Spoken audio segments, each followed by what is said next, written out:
नमस्कार दोस्तों, ocean network में आपका स्वागत है। मैं हूं ओमकार चौधरी। गुजरांवाला में जो हुआ है, उसको लेकर के न केवल पाकिस्तान बल्कि पूरे दक्षिण एशिया और अब तो पूरी दुनिया में ही तमाम तरह की चर्चाएं हैं। सही है, गलत है, प्रायोजित है, नियोजित है, इसके पीछे कौन है, मकसद क्या था और इमरान खान को गोली लगी भी है कि नहीं लगी है। तमाम तरह के किस्से, कहानियां, शंकाएं इस समय अपने पूरे उरूज पर हैं। लेकिन जो पाकिस्तान की हर गतिविधि पर बहुत बारीक नजर रखते हैं, ऐसे शख्स से हम जुड़ रहे हैं जो हैं वहां के, लेकिन खुद को पूरी तरीके से भारतीय मानते हैं, भारतीय संस्कृति में रचे बसे हैं, जिन्होंने खुद भी और उनके परिवार ने भी कई तरह के जुल्म और ज्यादतियां सही हैं। मीरपुर जो पीओजे के में है, वहाँ से ताल्लुक़ रखते हैं, लेकिन ब्रिटेन में रह रहे हैं। कई बार मेरे प्रोग्राम्स में जुड़ चुके हैं। ये उनका प्यार है और वो सम्मान देते हैं चूँकि ओशियन नेटवर्क के दर्शकों को। तो ऐसे डॉक्टर अमजद अयूब मिर्ज़ा मेरे साथ जुड़ रहे हैं। मुझे लगता है उनके पास बहुत अच्छी जानकारियाँ होंगी इस पूरे हादसे से मुताल्लिक। डॉक्टर साहब, बहुत स्वागत है आपका। नमस्कार। थैंक यू, बहुत धन्यवाद आपका। नमस्कार। लोग इसका सच जानना चाहते हैं कि जो कुछ हुआ है, इसका सच क्या है? आपके पास क्या सूचनाएं हैं अमजद अयूब मिर्जा साहब?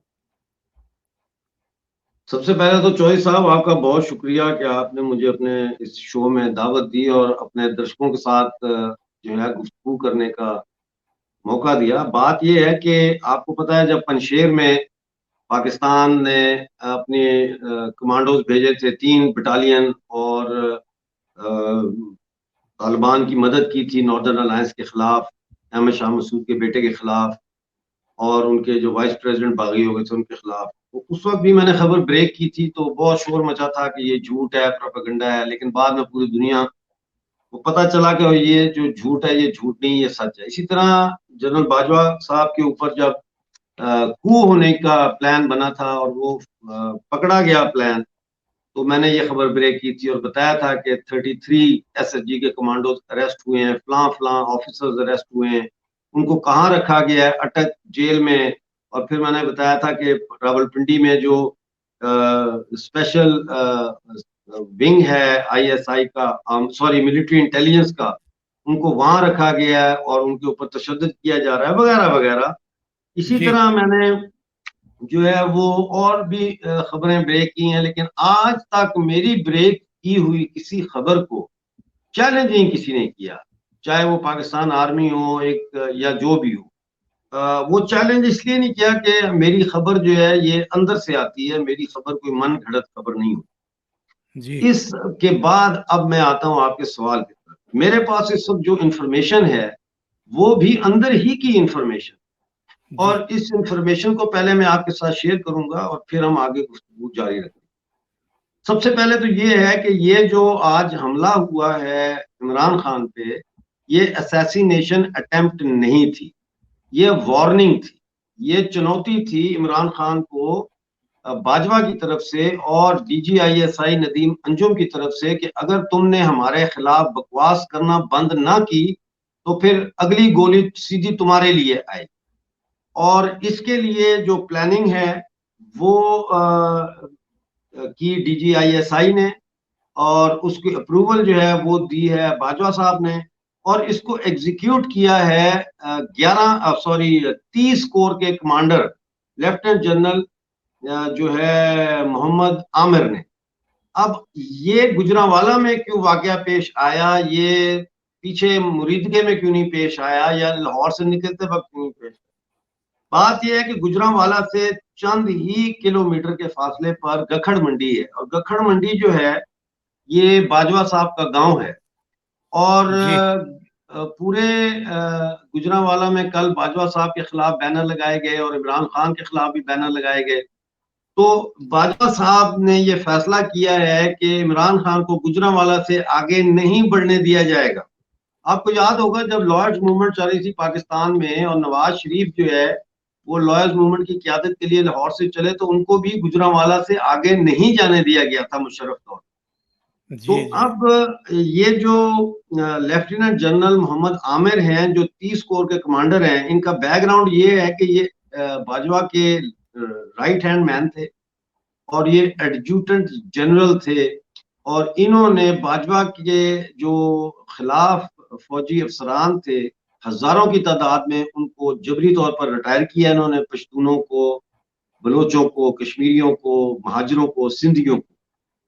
आसिफ अली जरदारी जब प्रेसिडेंट ऑफ पाकिस्तान थे उस वक्त लेफ्टिनेंट जनरल ये जो है मोहम्मद आमिर, ये उस वक्त मिलिट्री सेक्रेटरी थे प्रेसिडेंट जरदारी। जी जी तो ये इस तरह से प्लान किया गया।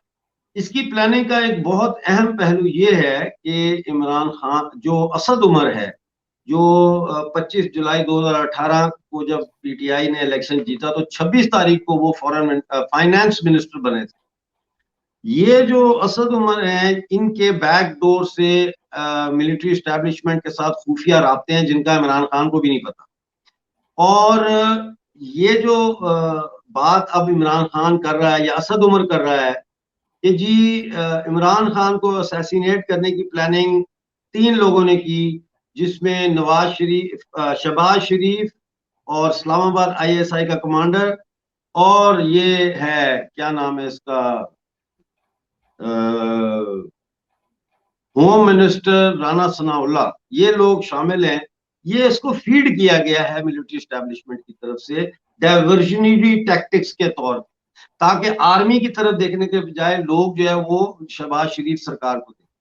जो जी लड़का वहां पकड़ा है और जिसका बयान बार बार टीवी पे तकरीबन 15 मिनट के बाद चलना शुरू हो गया कि जी मैंने इंडिविजुअल एक्ट ऑफ टेरर के तहत ये एक्शन लिया क्योंकि मैं इमरान खान जो है उससे खुश नहीं था, ये भी डाइवर्शनरी टैक्टिक्स है। भले उसने जी वहां फायर किया हो, लेकिन जो असल लोग जख्मी हुए हैं वो तो क्लैशनकोव की फायरिंग से हुए हैं। और फिर वहां पूरी एक टीम थी जिन्होंने उस क्लैशनकोव से फायरिंग करने वाले शख्स को वहां से निकलने का रास्ता दिया।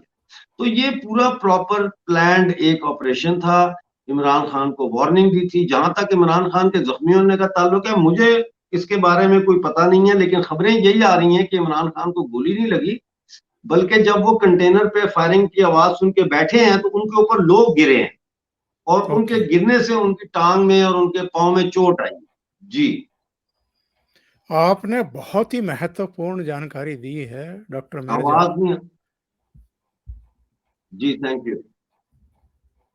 अब आपको आवाज आ रही है थैंक डॉक्टर यू। साहब? जी आ रही है आवाज, जी जी आ रही है आवाज, आ रही। डॉक्टर साहब, बहुत ही महत्वपूर्ण जानकारी आपने दी है कि ये सीधे सीधे सेना और आईएसआई के डीजी की तरफ से एक वार्निंग दी गई है इमरान खान को। और आप बिल्कुल सही कह रहे हैं। एक चैनल पर मैंने आपको सुना था जिसमें आप कह रहे थे कि बहुत आसानी से अगर जिसको इस्टेब्लिशमेंट कहते हैं पाकिस्तान में, उनको इमरान खान को ख़त्म करना होता तो कहीं भी स्नाइपर को बैठा करके वो आराम से ये काम कर सकते थे। अब मेरा सवाल ये है कि अगर वार्निंग है, ये लगभग इस्टेब्लिश होता जा रहा है, तो क्या इमरान खान इस वार्निंग को समझेंगे, चेतेंगे, या टकराव का मूड उनका अभी भी दिखाई देगा? मेरा ख्याल है अगर इमरान खान ना भी चाहे तो अब टकराव की सूरत हाल पैदा हो गई है। अब से तकरीबन 3.5-4 घंटे पहले 11 कोर के जो कमांडर हैं पेशावर में, उनके घर पर पीटीआई के हजारों वर्कर्स ने हमला किया है। उसके बाद हजारों की तादाद में लोग जो है वो पेशावर कंटोनमेंट में दाखिल हो गए हैं और वहां पे दाखिल होकर उन्होंने वहां जो आर्मर्ड व्हीकल्स हैं, टैंक हैं, उनके ऊपर कब्जा कर लिया है। तो खबरें अच्छी नहीं आ रही। अवाम जो है वो फौज से टकरा चुकी है ऑलरेडी। और अब इमरान खान के अगर आके ये स्टेटमेंट सुबह देते हैं, शांति की स्टेटमेंट देते हैं, तो हो सकता है कि हालात काबू में आ जाएं। लेकिन ये तो अब सुबह ही पता चलेगा। हम कोई नजूमी तो है नहीं कि हम ये पहले से बता सके कि इमरान खान का स्टेट ऑफ माइंड इस वक्त क्या है। डॉक्टर साहब, मैं एक जानकारी लेना चाहता हूं आपसे। जानकारी ये लेना चाहते हैं कि आम तौर पर तो सेना को काफ़ी इज्जत बख्शी जाती रही है पाकिस्तान में, और उसके बिना लोग आगे बढ़ने के बारे में सोचते भी नहीं हैं। कहीं कुछ लोगों का मोहभंग हुआ है क्या सेना से? और जिस तरीके से इमरान खान के साथ ये भीड़ दिखाई दे रही है, ये इशारातन है, यानी इनको इकट्ठा किया जा रहा है, निर्देश दिए जा रहे हैं कि आप ऐसा करिए, या ये अपने आप ही इस घटना के बाद इस तरीके से रोष जो पैदा होता है भीतर से, उसका नतीजा है? क्या चीज? जो भीड़ आई है, जो आप बता रहे हैं, पिशावर कैंटोनमेंट में। एरिया में, पेशावर में जाकर के हाँ, इन्होंने कब्जे करने की कोशिश की है, एक तरह ये का। स्पॉन्टेनियस रिएक्शन है। जी जी। और तो कुछ ये पीटीआई के लीडर्स ने कॉल भी दी है कि जी 7 बजे जो है पूरे मुल्क में मुजाहरे करें, लेकिन ये एक स्पॉन्टेनियस रिएक्शन है इसका। जी। सेना का रिएक्शन क्या होगा इसके बाद? सेना अभी तक तो खामोश है, डीजीआई एसपीआर की तरफ से कोई स्टेटमेंट नहीं आई, लेकिन कल मेरा ख्याल है जरूर स्टेटमेंट आ जाएगी कि आर्मी का इससे कोई ताल्लुक नहीं है और आर्मी इसको कंडेम करती है। देखिए इस वक्त हालात एक फ्लक्स में है, हो सकता है कल ये अहकामात आ जाएं कि जी लॉन्ग मार्च को अब मजीद आगे नहीं चलने दिया जाएगा। आई डोंट नो, कुछ भी हो सकता है, लेकिन जो भी होगा वो पाकिस्तान की तबाही में एक और कदम होगा, क्योंकि पाकिस्तान के जहां तक हालात पहुंच चुके हैं वो अब यहाँ से वापसी का रास्ता नहीं है। दूसरा, आपने फरमाया कि पाकिस्तान आर्मी की पाकिस्तान की जनता में बड़ी इज्जत थी। मैं आपको बताऊं, वो इज्जत जो थी ना, वो इज्जत उस दिन खत्म हो गई थी जिस दिन जनरल न्याजी ने ईस्ट पाकिस्तान में हथियार डाल दिए थे। उसके बाद जुल्फिकार अली भुट्टो की सरकार को फौज ने गिराया और उनको फांसी लगाई, तो वो इज्जत जो है वो नफरत में बदल गई। और आज पाकिस्तान में जनता आपके सामने ये नारे लगाती है कि ये जो दहशतगर्दी है इसके पीछे वर्दी है, इसको लोग अपनी जूती की नोक पे नहीं रखते। ये सिर्फ बंदूक के जरिए और टैंकों के जरिए और असले के जोर पर पाकिस्तान पे इनका कब्जा है और लोग इनके गिरेबान तक नहीं जा रहे। लेकिन इन्होंने अब वो हरकत की है इमरान खान पे फायरिंग करवा के कि अब लोग शायद गोली से भी नहीं कतराएंगे और टैंकों से भी नहीं डरेंगे। और हमने तारीख में देखा है ऐसे वाकया, जब अवाम जनता जो है वो कहती है इनफ इज इनफ और फिर वो फौज से टकरा जाती है, और बहुत बड़ा फौज का हिस्सा जो निचले अफसरों का हिस्सा है और सिपाहियों का, वो भी फौज से टूट के इमरान खान के साथ मिल सकता है। जी। तो सेना सुधरेगी, कुछ सीख लेगी, या हालात पेचीदा हो जाएंगे? हालात पेचीदा हो जाएंगे। सेना ने क्या सीखना है? सेना को के मुंह को खून लगा हुआ है। ये तो ऐसे ही है कि जैसे जंगल में चीता होता है, वो गांव में आके पहले एक आदमी को खा जाता है, फिर दूसरे को दूसरे दिन खा जाता है, तो उसको आप क्या सिखाएंगे कि भाई इंसानों को मत खाओ? उसका तो एक ही इलाज है, वो आप भी जानते हैं और मैं भी जानता हूँ। अयूब मिर्जा साहब, मैं ये भी जानना चाहता हूँ, ये मेरे विचार से आपने ही एक शो में कहा या किसी दूसरे प्रतिभागी ने कहा कि वहाँ 3 तरह के अब लोग हैं। एक जो प्रो इमरान खान दिखाई दे रहे हैं, एक जो प्रो तालिबान या जो आतंकवादियों को एक तरीके से शह देते हैं या उनको हीरो की तरह पेश करते हैं, तीसरे लोग ऐसे हैं जो प्रो आर्मी हैं। पाकिस्तान का मुस्तकबिल क्या देख रहे हैं, भविष्य क्या देख रहे हैं? ये तो बहुत गंभीर सिचुएशन होती जा रही है। देखिए, ये मैंने ही ये एनालिसिस पेश किया था और उसमें ये मैंने कहा था कि पाकिस्तान आर्मी 3 हिस्सों में तकसीम हो चुकी है। एक हिस्से को लीड कर रहे हैं वो जिनको मैं कहता हूँ हक्कानी जनरल्स, जो जी। तालिबान की सरकार में को खड़ा करने में जिनका किरदार है, और तालिबान की सरकार में बहुत बड़ी तादाद में जो हक्कानी ग्रुप है उसके लोगों को मंत्री बनाया गया। उसका लीडर है भावलपुर का core commander lieutenant general Faiz Hamid, जो पहले डीजीआईएसआई था। दूसरा ग्रुप जो है वो है जो इमरान खान को सपोर्ट करता है, वो ग्रुप है जिसमें हजारों की तादाद में बाजवा के और जनरल आमिर, मोहम्मद आमिर के डिसमिस किए हुए फोर्सफुली यानी जबरी तौर पर रिटायर किए हुए फौजी अफसरान हैं, और वो उनके अंदर आर्मी के अंदर भी उनके कनेक्शंस है अपने जूनियर्स के साथ। और तीसरा ग्रुप जो है वो है जो बाजवा को सपोर्ट करता है। अब इन तीनों ग्रुप्स में से कोई भी ऐसा ग्रुप नहीं है जो आर्मी को सपोर्ट करता है, ठीक है ना। जी। आर्मी को सपोर्ट करने वाला कोई ग्रुप नहीं है। यहाँ पे ग्रुप्स को सपोर्ट करने वाले सेक्शंस हैं आर्मी के अंदर। एक सेक्शन है जो तालिबानाइजेशन को सपोर्ट करता है, एक इमरान खान को सपोर्ट करता है और एक बाजवा को सपोर्ट करता है। बाजवा की सपोर्ट जो है वो वक्त के साथ साथ, खास तौर पर अब वो नवंबर में रिटायर होने जा रहे हैं, तो बहुत कम हो चुकी है। तो ये इस वक्त की सूरत हाल है। लेकिन ये तो इमरान खान भी बहुत अच्छे तरीके से जानते समझते होंगे कि जब तक सेना का सहयोग नहीं मिलेगा, साथ नहीं मिलेगा, इशारा नहीं मिलेगा, तब तक कोई सत्ता में तो नहीं लौट सकता है पाकिस्तान की। इसी वजह ऐसे से में तो वो जानते हैं कि सेना उनको सपोर्ट नहीं कर रही, यानी कि सेना से मेरा मतलब है कि चीफ ऑफ आर्मी स्टाफ उनको सपोर्ट नहीं कर रहा, DGISI उनको सपोर्ट नहीं कर रहा। इसीलिए तो वो बार बार ये कहते हैं कि जो न्यूट्रल होता है वो जानवर होता है। यानी वो कह रहे हैं कि ऐसी सूरत हाल में जब मैं पूरे मुल्क में कॉल दे रहा हूं कि ये इम्पोर्टेड हुकूमत है, इसको हटाया जाए, तो वो बाजवा को जानवर नहीं कह रहे, वो उकसा रहे हैं सेकंड टायर मिलिट्री ऑफिसर्स को कि वो कू करें बाजवा के खिलाफ और टेक ओवर करें आर्मी को, और टेक ओवर करके जो है मुझे इक्तदार में वापस लाएं। तो अब ये बड़ी कशमकश चलेगी आर्मी के अंदर कुछ अरसे तक। जी। और ये जो इमरान खान का बयान आया है कि अल्लाह ने मुझे नई जिंदगी दी है, इसको आप किस तरीके से देखते हैं? मैं समझता हूँ अल्लाह ने उनको नई जिंदगी नहीं दी, शैतान ने उनको नई जिंदगी दी है। अल्लाह तो खुद तंग होगा इमरान खान से कि इसने इस्लाम का और पाकिस्तान का जो हाल किया है। तो ये शैतान ने उनको नई जिंदगी दी है कि अभी पाकिस्तान टूटा नहीं है, अभी तुम्हारी जरूरत है मजीद फसाद फैलाने की। डॉक्टर साहब, संक्षेप में ये भी जरा बताइए, हालांकि ये सवाल ऐसा है, ये एक हो सकता है काफी लंबा जवाब आपकी तरफ से आए, लेकिन मैं आपकी काबिलियत जानता हूं कि आप गागर में सागर भरने वालों में हैं। 14 अगस्त 1947 तक तो एक ही था सारा मुल्क।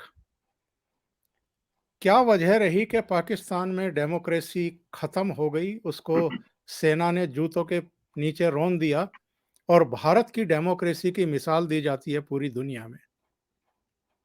देखिए, सबसे पहले तो बात यह है कि पाकिस्तान में डेमोक्रेसी थी कब? 1947 से लेके आज तक पाकिस्तान में तो डेमोक्रेसी नहीं आई।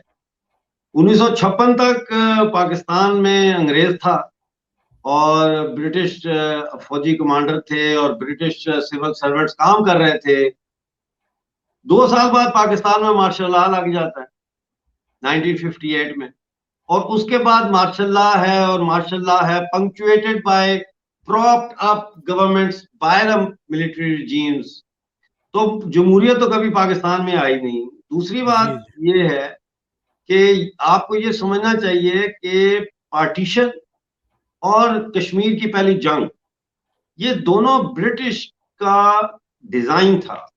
आप देखें जी, ना, जी, 1860s और 1870 से इधर से रूस और इधर से ब्रिटिश एम्पायर, इंडियन एम्पायर जो थी ब्रिटेन की, वो सेंट्रल एशिया तक पहुंचने के लिए जो रूस का रास्ता है उसको रोकने की कोशिश कर रहे थे।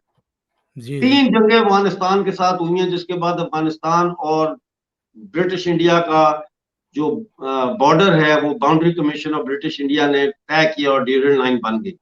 तो अफगानिस्तान एक ऐसा इलाका बन गया जो दोनों के बीच में बफर स्टेट था। रूस चाहता था कि वो गर्म पानियों तक पहुंचे, पर्शियन गल्फ है और इंडियन ओशन है, और वो रास्ता उसका फाइनली जो है वो 1893 में रोक दिया गया। तो अब ये था कि जब भारत से अंग्रेज जा रहा था तो उस वक्त ये खतरा था कि कहीं ऐसा ना हो कि इंडिया की जो गवर्नमेंट डेमोक्रेटिक आए वो सोवियत यूनियन के साथ, दूसरे लफ्जों में रूस के साथ अच्छे ताल्लुकात बना के रूस को गर्म पानियों तक रसाई दे via Gilgit Baltistan, Balochistan and all that. तो इसलिए पाकिस्तान क्रिएट किया गया, और इसीलिए पाकिस्तान के अंदर आने वाली हर मिलिट्री गवर्नमेंट को अमेरिका ने और बरतानिया ने तस्लीम किया और कोऑपरेट किया और पैसे दिए, क्योंकि जी दे जी were not interested in a democratic government in Pakistan, they were interested in someone through which they could deal, जिसके जरिए वो मामलात को आगे चला सके और जो उनके हाथ में रहे।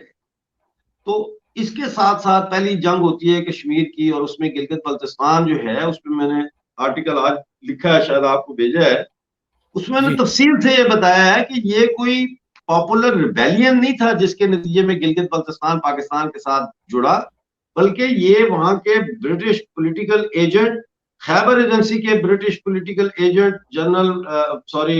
Colonel Roger Bacon, Gilgit Baltistan के political agent major William Brown, और नॉर्थ वेस्टर्न फ्रंटियर प्रोविंस के governor George Cunningham, sir George Cunningham, इन्होंने मिलके जो है वहां से कबायली भी रिक्रूट किए खैबर से, और मेजर विलियम ब्राउन ने कू करके जनरल ब्रिगेडियर घनसारा सिंह को गिरफ्तार किया, रियासत का झंडा जम्मू कश्मीर का उतार के तो पाकिस्तान का झंडा लगा के, तो टेलीग्राम भेजते हैं वो कर्नल बेकन को, वो भी पेशावर में स्टेशन थे, पॉलिटिकल एजेंट तो खैबर एजेंसी के थे लेकिन ही वो स्टेशन इन पेशावर, कि भाई काम हो गया है।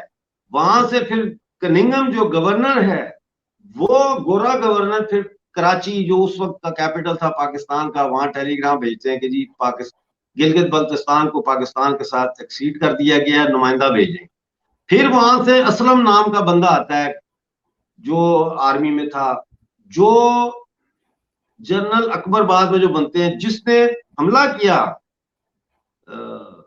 जम्मू कश्मीर पे, जम्मू और कश्मीर से, उसका ये जी सबॉर्डिनेट था। इसको फिर दौड़ाया जाता है कि तुम वहां जाके चार्ज संभालो। तो ये बहुत गुंजलिक हिस्ट्री है।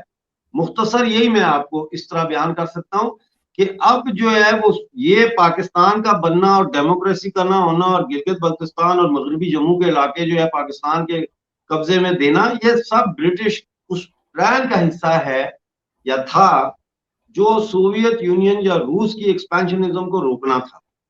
इस वक्त जो है वो हालात बदल गए हैं, सेंट्रल एशिया की जो स्टेट्स हैं वो आजाद हो चुकी हैं, तो पाकिस्तान की अफादियत खत्म हो गई है। यही वजह है कि अब अमेरिका और दूसरे मुल्क वेस्टर्न जो है वो इतनी तवज्जो नहीं देते पाकिस्तान पे, क्योंकि पाकिस्तान बेसिकली जो है वो उसका जो काम था वो हो गया है, वो काम खत्म हो गया। डॉक्टर साहब, आखिर में मैं ये जरूर जानना चाहूंगा और हमारे दर्शक भी जानना चाहते होंगे कि यहाँ से हालात किस तरफ जाएंगे पाकिस्तान में, क्योंकि शहबाज शरीफ की सरकार जिस तरीके से बनी है उसको एक लोकप्रिय सरकार तो नहीं कह सकते कि जिनको पाकिस्तान की जनता का सहयोग हो, समर्थन हो, प्यार हो, विश्वास हो। मिलिट्री कमजोर है, आप खुद स्वीकार कर रहे हैं कि एक दौर था, उसके बाद से मिलिट्री ने जो आवाम की इज्जत थी वो गंवा दी। इमरान खान के पीछे लोग दिखाई दे रहे हैं। ये जो टकराव के हालात हैं ये पाकिस्तान को किस दिशा में लेकर के जा रहे हैं? देखिए, इमरान खान के पीछे लोग नहीं निकल रहे, इसको थोड़ा सा हमें कैटेगराइज करना पड़ेगा। इमरान खान के पीछे बलोच नहीं निकल रहा, इमरान खान के पीछे पीओजेके के लोग नहीं निकल रहे, इमरान खान के पीछे गिलगित बल्तिस्तान के लोग नहीं निकल रहे, सिंध के लोग नहीं निकल रहे। इमरान खान के पीछे पंजाब निकला है, क्योंकि ओके। पंजाब जो है वो अब आर्मी के साथ टकराव की शक्ल में आ गया है। आगे तबाही है। मैं कितने अरसे से कह रहा हूं कि पाकिस्तान या तो खुद से तबाह होगा या इसे बाहर से जो है वो फारिग करना पड़ेगा। इसकी जो है ना, इसकी लाइबिलिटी खत्म हो चुकी है, इसकी जो वारंटी है वो भी खत्म हो गई है, और इसकी अब जो है सवाए इसके कि ये एक नासूर है हमारे साउथ एशिया में या इंडियन सब कॉन्टिनेंट में, इससे ज्यादा इसकी अब कोई हैसियत नहीं है। इसका खत्म होना, इवन कि इसका खत्म होना खुद पंजाब के लिए, पाकिस्तानी पंजाब के लोगों के लिए भी एक बहुत अच्छी चीज होगा कि वहां खुशहाली आए, वहां पे रोटी पानी कपड़ा आटा, ये मसाइल, जमहूरियत के मसाइल ये हल हो। उसके लिए ये जरूरी है कि अब पाकिस्तान को खत्म किया जाए और पाकिस्तान को खुद पाकिस्तान की आर्मी और पंजाब के लोग तसादम की शक्ल में खत्म करेंगे। बहुत बहुत धन्यवाद आपका। मैनी थैंक्स डॉक्टर अमजद अय्यूब मिर्जा, इतना समय देने के लिए ओशियन नेटवर्क के लिए, और वो भी इतने महत्वपूर्ण विषय पर बातचीत करने के लिए। Thank you so much. Thank you for जय having me. हिंद, जय वंदे हिंद, मातरम। वंदे मातरम।